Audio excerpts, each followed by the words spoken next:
ప్రపంచంలో ఉన్న నా తోటి సహోదరులకు సహోదరులకు అందరికీ కూడా హృదయపూర్వక శుభాభి వందనాలు తెలియజేస్తూ గడిచిన వీడియోలో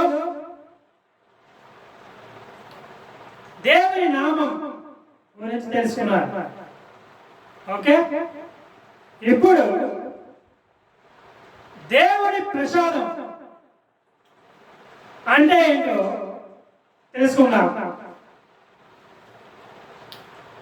అన్నిటికంటే ముఖ్యంగా దేవుడు మనకి ఏమి ఎలా ఏది ఇస్తున్నాడో అనేది మనం మొదట తెలుసుకోవాల్సిన విషయం అయి ఉంది. మొదట ఆది మానవులకి దేవుడు సమస్తం సృష్టించి తర్వాత 6వ రోజున మానవుడిని తయారు చేశాడు దేవుడు. అయితే మానవుడికి సమస్తం అప్పుడే దేవుడు ప్రసాదంగా ఇచ్చాడు, ప్రసాదించాడు. ఓకేనా, అర్థమైందా? ఆది మానవుడికి మరియు ఆది మానవురాలకి ఇద్దరికీ కూడా దేవుడు సమస్తాన్ని ఇచ్చాడు, ప్రసాదించాడు. అంటే ఏం చేశాడు? మొదటిగా ఇచ్చినటువంటి బహుమతి. ఓకేనా? అయితే ఆదాము దాన్ని, అవ్వ దాన్ని సద్వినియోగం చేసుకోలేదు. ఓకేనా? అయితే దేవుడు మళ్ళీ ఎవరిని వెనుకోవాలనుకున్నాడు? అదే వంశావళిలో ఇస్సాకుని, తర్వాత యాకోబుని, అబ్రహాముని. ఓకే, ఇలాగ వంశవాళ్ళని ఎన్నుకుంటూ వచ్చాడు దేవుడు బైబిల్ ప్రకారంగా. ఓకేనా? వాళ్ళు ప్రసాదం అంటే ఏంటంటున్నారు?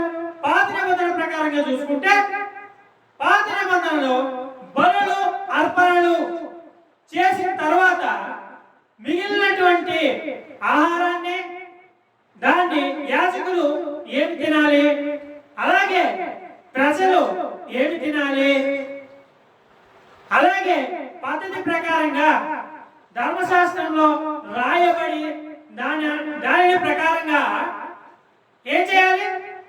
ఆ ఆజ్ఞానుసారంగా చేయాల్సి ఉంటుంది. దాన్ని మొదట ప్రసాదం అన్నారు. ఓకేనా?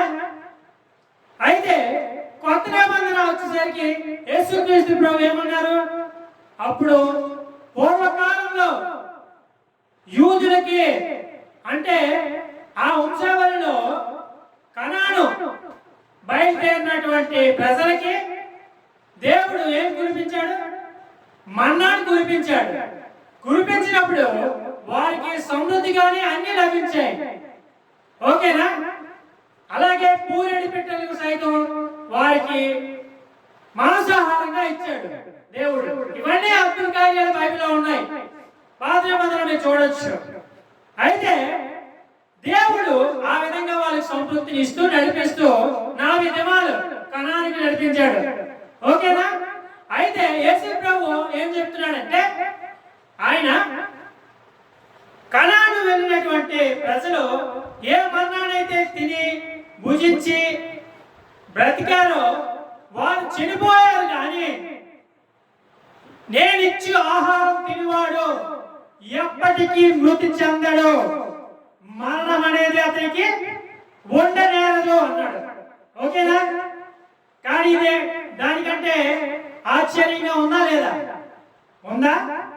ఉంటుంది. అయితే దేవుడు ఆ విషయాన్ని కుమారుని ద్వారా బయలుపరిచినటువంటి నిత్య జీవితానికి పునాది. ఓకేనా? ఆది కాలం నుండి వచ్చిన కాలం అంతమైపోయి శాశ్వత కాలం అంటే తిరిగి జన్మించాలి. కాబట్టి ఆ జన్మ పొందాలి అంటే యేసు క్రీస్తు ప్రభువు ఆయన మార్గదర్శకుడయ్యాడు. ఆ జీవానికి, ఆ జీవితానికి వారసత్వం తెలియజేశాడు. ఆ జీవంలో ప్రవేశించడానికి ఆయన దారి, మార్గం అయ్యాడు, సత్యం అయ్యాడు. ఆ జీవాన్ని తెలియజేశాడు, ఆ జీవితాన్ని చూపించాడు. అందుకే ఆయన ఆదర్శకుడయ్యాడు. అపోస్తలులందరూ కూడా అతను చేసిన కార్యాల గురించి ముందు చెప్తాం అని వాళ్ళు అన్నా కూడా చెప్పొద్దు, నేను మళ్ళీ పునర్జన్మ పొందేంత వరకు, పునరుద్ధానము పొందేంత వరకు ఏం చేయొద్దు, మీరు ఈ విషయాన్ని అందరికీ చెప్పొద్దు అన్నాడు. ఎవరెవరి పట్ల ఆశ్చర్య కార్యాలు చేశాడో వాళ్ళందరికీ కూడా అదే మాట చెప్పాడు. కానీ వాళ్ళు ఏం చేశారు? అందరికీ చెప్తూ పోయారు.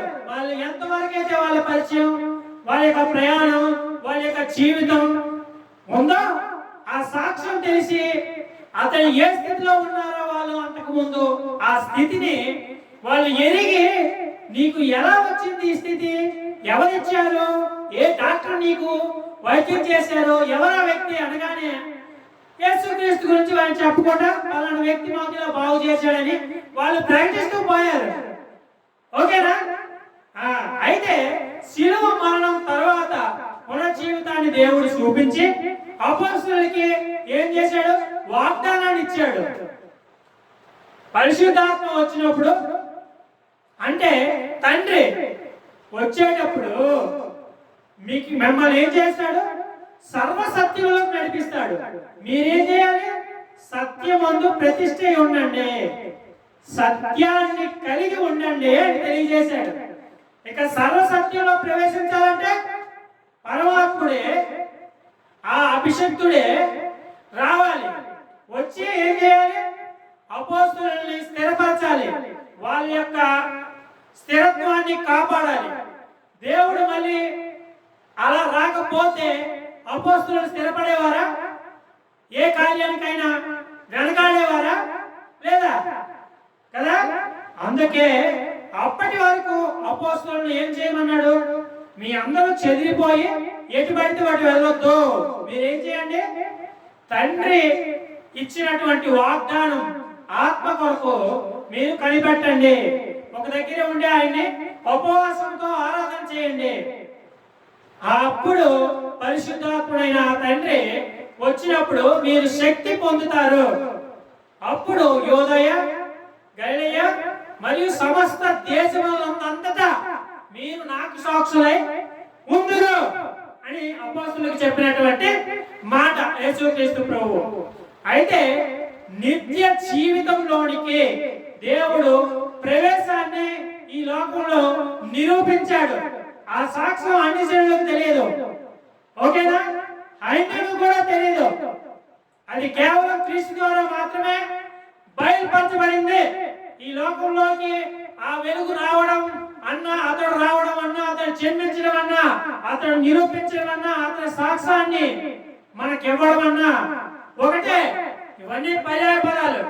అయితే ఈ అంతటికి కారణం ఏమిటి? మనం అలా జన్మించడానికి, జీవించడానికి ఆదర్శం ఏమిటి అని ఆలోచిస్తే ధర్మశాస్త్రం 2 ఆజ్ఞలుగా చూపించాడు కొత్త నిబంధన పరంగా. ఓకేనా? మరియు దాన్ని మనం ఏమంటున్నాం? సత్యము అంటున్నాం. సత్యమే. ధర్మశాస్త్రం కలిగి ఉండేవాడు సత్యవంతుడు, యథార్థవంతుడు అని అర్థం. ఓకేనా? దానికి ఏది తోడై రావాలి? కృప కూడా తోడై ఉండాలి. ఎందుకంటే అందరి మనుషులలో మనం బతుకుతున్నాం కాబట్టి కృప ఖచ్చితంగా మనల్ని కాచి మనల్ని కాపాడేదై ఉండాలి. ఎందుకంటే అందరిలోనూ అపవాదం ఉంది, మంచితనం ఉంది. కాబట్టి ఎప్పుడు మనం దేన్ని ఎదిరించాల్సి ఉంటుందో, ఎలా మాట్లాడవలసి వస్తుందో, ఏ విధంగా బ్రతకవలసి వస్తుందో చెప్పలేము. అది హఠాత్తుగా జరగచ్చు ఎప్పుడైనా సరే. కాబట్టి ఆ పరిస్థితులను మనం ఎదురిస్తున్నప్పుడు, పోరాడుతున్నప్పుడు దేవుడి కృప మనల్ని ఏం చేస్తుంది? కాచి కాపాడుతుంది. దేవుడి కృప మనల్ని రక్షిస్తుంది. అలాగే అందరినీ కూడా సర్వమాన పాప పరిహారార్థమై దేవుడు చేసిన కార్యం ఎటువంటిదో, అలాగే నీతి కోసం ఆయన చూపించిన సజీవ యాగం కూడా అటువంటిదే. ఓకేనా? దీన్ని 2 జన్మలుగా మనం భావించవచ్చు. ఒకటి, నీతి మూలంగా జన్మ అనేది నీతి కోసం, ఆత్మ మూలంగా జన్మ అనేది వారసత్వం కోసం. అంటే జీవంలోనికి, శాశ్వతమైన కాలానికి, క్రీస్తు శక వారసత్వానికి పొందడానికి ఆత్మ మూలంగా జన్మించాలని చెప్పాడు. నీటి మూలంగా మరణం అనేది నీతిని నెరవేరుస్తుంది, నీతిని కొనసాగిస్తుంది, దానిలో మనల్ని స్థిరపరుస్తుంది. అలాగే ఆత్మ మూలంగా జన్మ అనేది మనల్ని అమరత్వానికి, శాశ్వత లోకానికి, శాశ్వత కాలానికి అంటే క్రీస్తు శకానికి వారసత్వాన్ని మనల్ని తీసుకొస్తుంది. అలా దేవుడు నీటి మూలంగా ఆత్మ మూలంగా జన్మ పొందితే గాని పరలోక రాజ్యానికి వారసుడు కాడు అని చెప్పాడు. ఓకేనా? ఇది క్లారిటీ. మీకు భూమి మీద ఏ పాస్టర్ గాని ఎవరు గాని ఎన్ని విధాలుగా నీకు చెప్పినా ఇదే ఆదర్శం. నువ్వు బాప్తిస్తం తీసుకున్న వెంటనే పరమాత్మ వెంటనే దిగి రాడు. ఎందుకంటే మన గత జన్మ కర్మ ఆలోచనలో ప్రతి స్థితిలో గతులు అన్నీ మనకు గుర్తుంటాయి. అవన్నీ మనం మర్చిపోయాం కదా. అదే మునిగేసే లెక్కనే పరిశుద్ధాత్ముడు దిగి వెంటనే రావడానికి మన పరమాత్మం కావు కదా. ఏ మానవుడికి అలా జరగదు, అపోస్తులకు కూడా జరగలేదు. యేసు ప్రభు మాత్రమే అలా జరిగింది. కానీ యేసు ప్రభు శిష్యులకు ఆజ్ఞ ఇచ్చాడు కాబట్టి ఆ ఆజ్ఞానుసారిగా వెలుగు శక్తి నిత్యము చూస్తున్న శక్తి స్వరూపుడు ఆ కార్యాలు చేస్తూ ఆయన వెంట నడుస్తూ ఉన్నప్పుడు అవన్నీ జరిగాయి. ఓకేనా? అలాగే అపోస్తులు కూడా ఎప్పుడు పొందారు అభిషక్తిని? యేసుక్రీస్తు ప్రభు పునరుద్ధరణే పరలోకానికి వెళ్ళిపోయిన తర్వాత ఆ తండ్రి కొరకు వాళ్ళు కనిపెట్టినప్పుడు మాత్రమే ఆ అభిషక్తి వచ్చినప్పుడు అప్పటి నుండి వాళ్ళు ఏం చేశారు? స్థిరపడ్డారు. స్థిరపడుతూ వాళ్ళ జీవితాన్ని, వాళ్ళ ప్రాణాన్ని సైతం సజీవ యాగముగా, బలి అర్పణగా నడిచేలా వాళ్ళు సాక్షులై ఉన్నారు. అందుకే వాళ్ళు హతసాక్షులయ్యారు. క్రీస్తు విషయమై హతసాక్షులయ్యారు వాళ్ళు. ఓకేనా? ఇది ఆయన యొక్క సాక్ష్యం, అపోస్తలత్వం కూడా. ఇప్పుడు మన అపోస్తలుగా ఎంతమంది సువార్తికులుగా గాను వారికి తెలిసినట్టుగా దేవుడు వారికి ఇచ్చిన జ్ఞానం చొప్పున వాళ్ళు మారు మనసు పొంది అలా బ్రతుకుతున్న వారు వేల కోట్ల మంది ఉన్నారు. ఓకేనా? ఈ భూమి మీద అటువంటి వారిని పాపంలో ఉన్నటువంటి ఒక వ్యక్తి ద్వేషించడం అనేది మహాపాపం కదా, తప్పు కదా. నువ్వు ఒకటి ఎంచుకున్నావు, అది నీకు మంచిదే అని ఒక మతం అని భావించి, మార్గమని కాదు, నువ్వు మతం అని భావించి, నువ్వు మతం అని నమ్మి భ్రమించి నువ్వు అలా చేసుకుంటున్నావు. అది నీ వరకు కరెక్ట్ అయి ఉండొచ్చు, కానీ ఎదుటివాడిని కూడా అలాగే గౌరవించాలి. నువ్వు నమ్ముకున్నది నిన్ను కాపాడుతుందో లేదో అన్న విషయం నీకు తెలియదు. కానీ క్రీస్తు మార్గంలో నడిచిన వాడికి ఎప్పటికైనా రక్షణ లభిస్తుంది, స్థిరమైన మనస్సు ఉంటే. ఓకేనా? స్థిరమైన మనస్సాక్షి ఉంటే. ఓకే, అది అయితే ఇప్పుడు యేసు క్రీస్తు ప్రభువు మనకేమిచ్చాడు? ప్రసాదంగా ఆయన జీవితాన్ని ఇచ్చాడు, ఆయన మాటనిచ్చాడు, ఆయన ప్రాణాన్ని ఇచ్చాడు, ఆయన శరీరాన్ని, రక్తాన్ని సైతం దారపోచేలా బ్రతికి చూపించాడు. ఆయన జీవితాన్ని సాక్ష్యంగా ఇచ్చాడు, ఆయన వాక్కును సాక్ష్యంగా ఇచ్చాడు. కాబట్టి ఇదంతా మనకి ఏం చేశాడు? దేవుడు అంతటి గొప్ప కార్యం చేసి మనకి అది ప్రసాదంగా ఇచ్చాడు. ఓకేనా? అలాంటి ఇది అందరూ తినవచ్చా? కాదు. దేవుడి దగ్గరికి వచ్చిన వాడు మొదట తన పాపమును ఒప్పుకొని మారు మనస్సు పొంది నీతి నిమిత్తమై జన్మించినప్పుడు మాత్రమే ఆయన యొక్క బలారాధన, లేదంటే నీటి మూలంగా ఆత్మూలంగా జన్మించడానికి మొదట నువ్వు నీటి మూలంగా జన్మిస్తావు కదా. ఆ జన్మించిన తర్వాత ధర్మశాస్త్ర సంబంధమైన 2 ఆజ్ఞలను, ప్రధాన ఆజ్ఞలను నువ్వు పాటించాలి. అందులో ఆ ఆజ్ఞను పాటించేవాడు పరలోక రాజ్యంలో, అనగా ధర్మశాస్త్ర పరంగా గొప్పవాడు. అందులో ఒక ఆజ్ఞ మీరిపోయినా అతను చిన్నవాడు అని అర్థం. ఓకేనా? అయితే ఆయన కృప అలా కాపాడుతూ మనుషులందరినీ నడిపిస్తుంది. దేవుడు అందరి రక్షణ నిమిత్తం చేసినటువంటి కార్యం కాబట్టి సర్వమానవాన్ని ఆయన రక్షిస్తాడు, నడిపిస్తాడు ఆయన ప్రేమ చూపి. ఎందుకంటే ఆయన ప్రేమ శాశ్వతమైనది. అలాగే ఆయన శత్రువులైతే ఆయన కోపం కూడా అంతే. అది మనం అర్థం చేసుకోవాలి. ఏంటి శాశ్వతమైన ప్రేమ చూపిస్తున్నాడు, ఆయన కోపం కొంత ఏమో అనుకోవద్దు. ఓకేనా? అయితే అలా దేవుడు మనకి సమస్తాన్ని కోల్పోయిన మానవుడికి తిరిగి క్రీస్తు ద్వారా సమస్తాన్ని ప్రసాదంగా ఇవ్వాలనుకున్నాడు. దేవుడు ఆ ప్రణాళిక పెట్టుకున్నాడు. తన మూలంగా జన్మించిన కుమారుణ్ణి బలిగా అర్పణగా చేసి సర్వ మానవాళిని అపవాదం నుండి విమోచించి తన యొక్క నీతి సింహాసనం మీద ఆ పిల్లలని పెంచాలనుకుంటున్నాడు, వాళ్ళని పోషించి నడిపించాలనుకుంటున్నాడు. అదే ఆయనకి ఆదర్శం, అదే పరలోకం. పరమలోకం అనేది శాశ్వత లోకమైన ఈ లోకం అంతం తర్వాత మరో లోకం సృష్టించబడి ఉంది. ఉంటుంది కదా, అది చెప్పాడు కదా యేసయ్య. అది ఆ లోకానికి వెళ్ళినప్పుడు అది మనకు పరమలోకం అవుతుంది. ఈ భూమి మీద క్రీస్తు పూర్వకు సంబంధించినటువంటి వారసత్వాన్ని లేదంటే ఆ యొక్క స్థితిగతిని మనం భూలోకం అంటాం లేదా మనలోకం అనుకుంటాం. అలాగే క్రీస్తు శకానికి సంబంధించిన లోకం పరలోకం. అంటే దేవుడి ధర్మశాస్త్రానికి విధేయతకై మారు మనస్సు పొంది నువ్వు బ్రతకడానికి సిద్ధపడినప్పుడు, అలా బ్రతకాలనుకున్నప్పుడు మారు మనస్సు పొంది అప్పుడు అది క్రీస్తు శకం అంటే పరలోకం అవుతుంది. క్రీస్తు పూర్వం అంటే భూలోకం, క్రీస్తు శకం అంటే పరలోకం. అంతే ఈ భూమి మీద జరిగేది. పరలోక రాజ్యం భూమి మీదకి వచ్చిందని ఆయన ఎన్నోసార్లు ప్రకటించమని ఆయన శిష్యులకు సిలువ వేయబడకుండా చెప్పాడు. అవునా కాదా? అవును. ఎప్పుడు ఆయన బాప్తిసం తీసుకున్న కాలండి కూడా పరలోకం గురించి ప్రకటిస్తూ వచ్చాడు, పరలోక రాజ్యం గురించి ప్రకటిస్తూ వచ్చాడు. తన జీవితాన్ని మీకు ఆదర్శంగా ఇచ్చాడు. ఓకేనా? ఇది ఆయన గురించి అసలైన విషయం. ఓకేనా? ఇది అందరికీ సర్వ మానవాళికి ఇది ఆదర్శం, నిదర్శనం కూడా.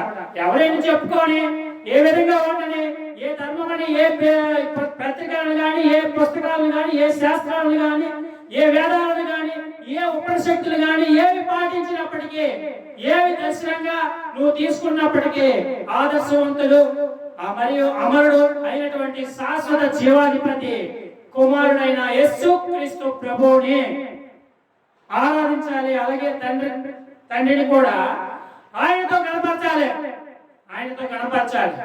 ఇది మతం, కులం అని భావనతో మనకు ఉండకూడదు. మనకు ఆదర్శవంతమైన జీవితం ఎప్పటికీ ఆదర్శమే. అది తెలుసుకోకుండా అసూయ బుద్ధితో ద్వేషించడం అనేది మానవాళికి శాపనార్థం అవుతుంది. నీకు పుట్టిన పిల్లల్ని నీ చుట్టూ ఉన్న నీ ఊర్లో ఉన్నటువంటి వారందరూ ద్వేషిస్తే నీకు ఎలా ఉంటుందో, అలాగే దేవుడు కూడా తనకు పుట్టిన పిల్లల మీద ఆయన ప్రేమ కూడా అలాగే గొప్పగా ఉంటుంది.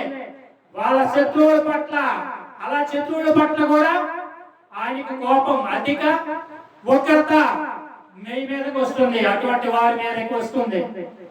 కాబట్టి మీరు దేవుడి పిల్లలను ప్రేమించండి, దేవుడి ప్రేమను సంపాదించుకోండి, ఆయన కృపా సత్యాన్ని కలిగి జీవించండి, మీరు సంతృప్తి కలిగి ఆయన లోకానికి వారసులు కండి. పిల్లలు సైతం అలాగే పెంచండి. వాళ్ళ యొక్క మనస్తత్వాన్ని కాపాడడానికి అనుగుణమైనటువంటి ఆలోచన వాళ్ళకి తెలియజేయండి. మంచిగా చదువునివ్వండి, చదువుకోండి, మంచిగా ఎదగడానికి సహకారులుగా ఉండండి. వాళ్ళ మనస్తత్వాన్ని చెరపకండి. స్థిరమైన మనస్సాక్షితో పరిగెడుతున్న వాళ్ళని చెరపకండి, అది మీకే ప్రమాదం. ఎందుకంటే దేవుని ఇంటిని ఎవడు పాడు చేయను, దేవుడు వారిని పాడు చేయను అని చెప్తున్నాడు. ఎందుకని అలా చెప్తున్నాడు? ఆజ్ఞ అది విరుద్ధం కాబట్టి, అలా చేయడం తప్పు కాబట్టి. ఎవరికైనా సరే అది మానవ సహజమైన దైవ సహజమైన విరోధం ఉన్నప్పుడు విరోధమే, సమాధానం అయినప్పుడు సమాధానమే.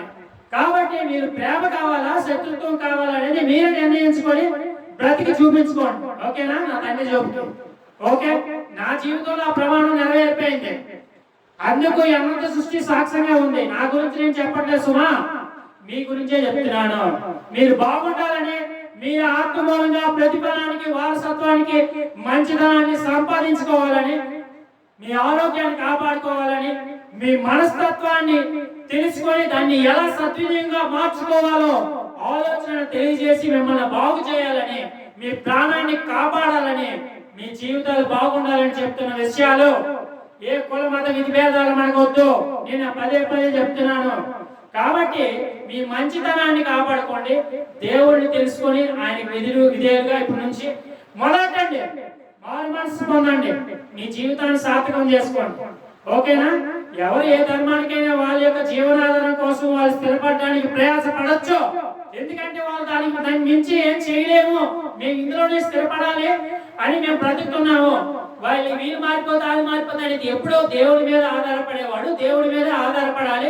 మనుషుల ద్వారా దేవుడు ఏ సహాయ సహకారాలు అందించాలో అవన్నీ ఖచ్చితంగా అందిస్తాడు. కానీ సమయం మనం సద్వినియోగం చేసుకోవాలి. మన స్థిరత్వం మనం వెతికి దాని యందు స్థిరపడాలి, దాన్ని నువ్వు తెలుసుకోవాలి. నీ సమర్థత ఏంటో నువ్వు తెలుసుకున్నప్పుడే ఆ సమర్థతలోనే నువ్వు స్థిరపడగలవు.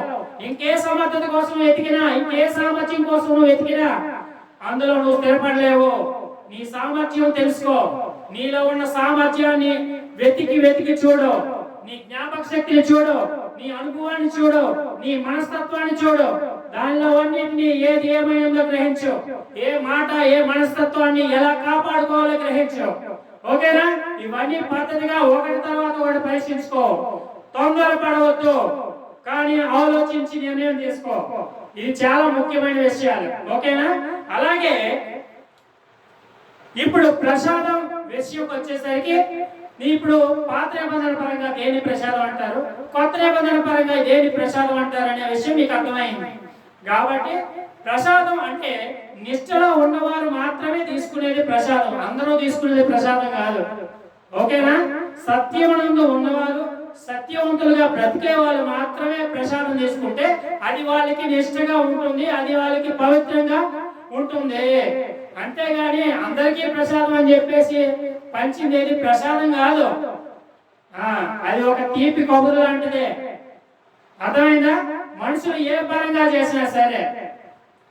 కాబట్టి ప్రసాదాలు భూమి మీద ఇన్ని రకాల మనుషులు వాళ్ళ యొక్క స్వభావంతో అదే దైవం అని ఆరాధన చేసుకుంటూ ఆ విధంగా చూపుకున్నటువంటి ఏ ప్రసాద కార్యాలైనా సరే అది కేవలం మనుష్యగా స్వసంబంధమైన ప్రసాదమే కానీ దైవ ప్రసాదం కాదు. దేవుడి ప్రసాదం తిన్నవాడు ఎప్పుడూ నిత్యం జీవించాలి, అతడి మరణం ఉండకూడదు. అటువంటి జీవితాన్ని ఇస్తానని ప్రమాణం చేసింది యేసుక్రీస్తు ప్రభు ఒక్కరే. ఆయన ఒక్కరే అలా చేశారు. నా అన్నయ్య ఒక్కడే అలా చేశాడు. ఓకేనా? ఏంటి అన్నయ్య చెప్తున్నాను అనుకున్నావా? నాలో ప్రమాణం నెరవేరిన తర్వాత ఆయన నాకు అన్నయ్యే కదా, అవునా కాదా? అవును, అదే తెలియజేస్తున్నా. కాబట్టి ఆయనకుండే స్వేచ్ఛ అధికారం ఎలాంటిదో తమ్ముడిగా నాకు అదే స్వేచ్ఛ అధికారం ఉంది. కాబట్టి చెప్తున్నా, దేవుడు నెరవేరిస్తే నేను చూస్తున్నప్పుడు అది నాకు ఎప్పుడూ నిత్యం అర్థంలో ఉంటుంది. నన్ను నేను చూసుకుంటున్నట్టు అనిపిస్తుంది. నేను చదివినా, ఏ వాక్యం చదివినా ఆ సాక్షాత్కారం నాలో కనిపిస్తుంది. అంటే అది నేను, నాలో ఉన్నది ఎవరు? దేవుడు కాడా? ఈ అనంత విశ్వవ్యాపిగా కనిపిస్తూ వినిపిస్తున్న ఆ తండ్రి జీవాన్ని, నిత్య జీవితాన్ని నాకు ఇచ్చి నడిపిస్తున్నాడు. శరీర సంబంధమైన మరణం ఎలాగైనా ఏ ప్రమాదమైనా రాకుండా ఉండొచ్చు, రావచ్చు, చెప్పలేము. ఎందుకంటే మనుష్యుల మధ్య తిరుగుతున్నాం కాబట్టి. అటువంటిది రాకుండా ఉండాలి అంటే దేవుడు కూడా దిగి రావాలి, దిగి వస్తూ వెళ్తూ ఉండాలి. వస్తాడు, ఉంటాడు. కానీ మీ మనస్తత్వాన్ని మాత్రం సరి చూసుకోండి. మానవుడినైన సామాన్య మానవుడిగా చూసినట్టు నన్ను చూడకండి, చులకనగా ఎంచుకోకండి. నా మనస్తత్వాన్ని గ్రహించండి, మీ మంచితనాన్ని కాపాడుకోండి, మీరు బాగుండండి. అది నేను కోరుకుంటున్నా. దయచేసి మీరు అనేక మందికి ఇది షేర్ చేసి సబ్స్క్రైబ్ చేసుకోండి. అనేక విషయాలు మీకు తెలియజేస్తాను. ఓకేనా? ఆ యొక్క ప్రసాదాల గురించి ఎన్ని రకాలు ఉన్నాయో మీకు అన్ని తెలుసు. ఇవన్నీ ఎలా చేస్తారు, క్రైస్తవులు ఎలా చేస్తారు, ముస్లింలు ఎలా చేస్తారు, ఇవన్నీ నేను వివరించాల్సిన అవసరం లేదు కదా. ఓకేనా? ఇంకా ఏమైనా వివరించమంటారో చెప్పండి, పర్లేదు, వివరిస్తాను. మీరు కామెంట్ చేయవచ్చు. మళ్ళీ ఏం గురించి డౌట్ అయితే నన్ను అడగండి, నేను చెప్తాను. ఓకేనా? నా ఫోన్ నెంబర్ ఉంది, మీరు ఫోన్ చేయొచ్చు, నో ప్రాబ్లం. ఓకే? ఓకే, అందరికీ వందనాలు. Praise the Lord. God bless you.